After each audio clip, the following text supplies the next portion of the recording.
तो घोषत्व के आधार पर व्यंजनों के वर्गीकरण को देख लेते हैं।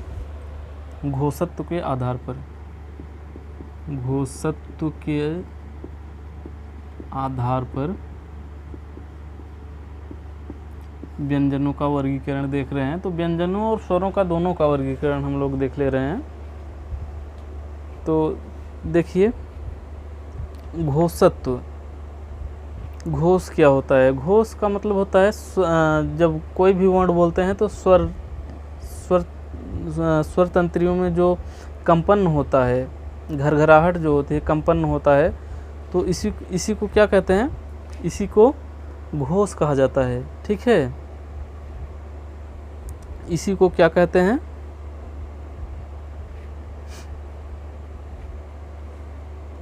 घोष कहा जाता है। तो इसको भी दो भागों में बांटा गया है। घोषत्व के आधार पर भी दो भागों में बांट दिया गया है,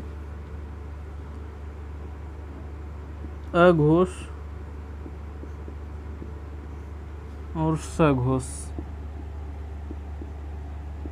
सघोष या घोष भी कह सकते हैं इसको।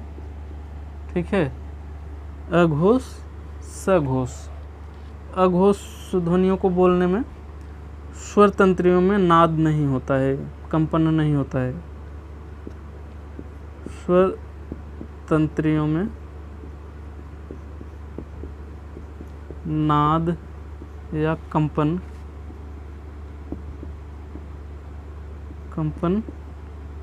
नहीं होता है। नहीं का मतलब न के बराबर होता है। ठीक है, स्वर तंत्रियों में नाद नहीं होता है। स्वर तंत्रियों में नाद या कंपन होता है।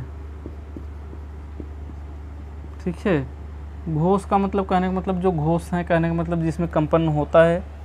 अघोष मतलब जिसमें कंपन नहीं होता है। ठीक, तो देख लेते हैं कौन कौन से वर्ण किस में आ जाएंगे। तो अघोष पहले देख लेते हैं।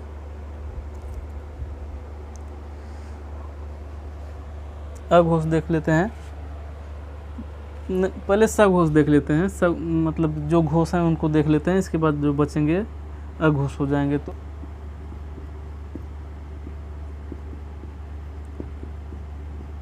अंतिम तीन वर्ण, हर वर्ग के अंतिम तीन वर्ण सघोष होंगे।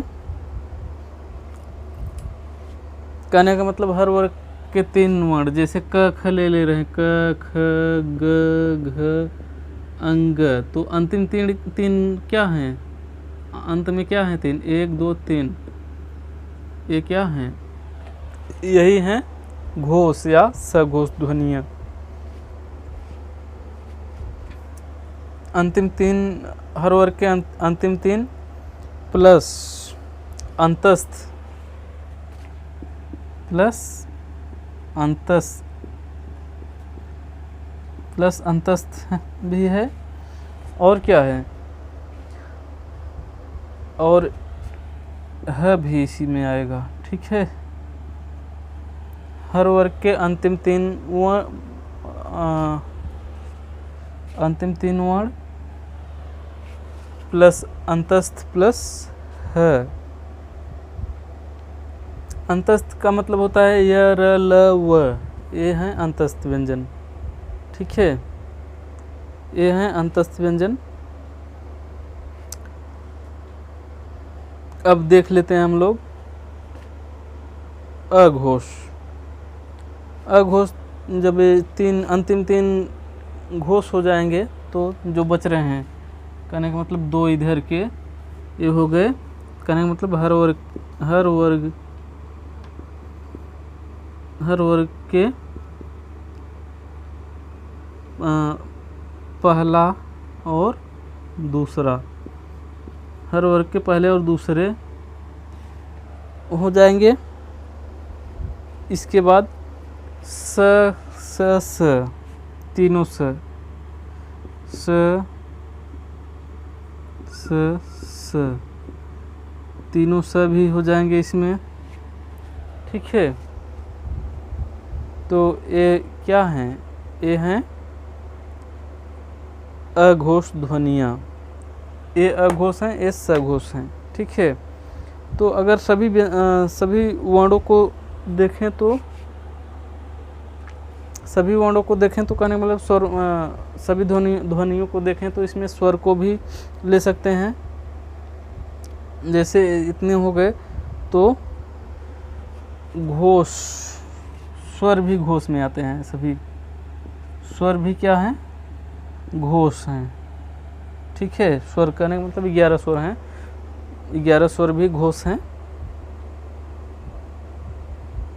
ठीक है, स्वर और अयोगवाह भी इसी में आएंगे, अयोगवाह भी इसी में आएंगे। अयोगवाह अंग और अह को कहते हैं, अंग और अह।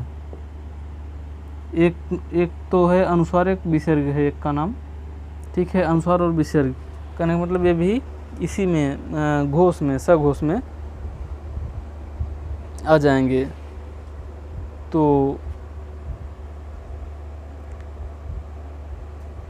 यही थे। ठीक है,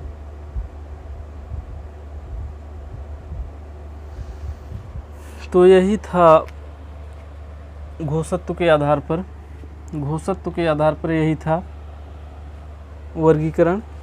तो यही सब है। ठीक है ना।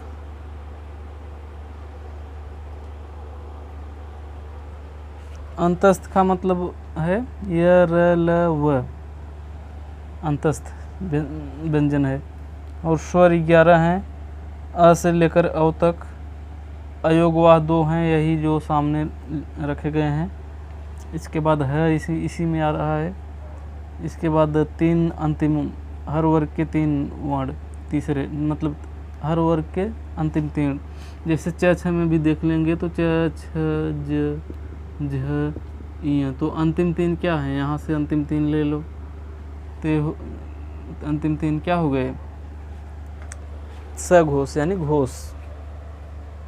ठीक है, तो यही है घोषत्व के आधार पर वर्गीकरण, यही था।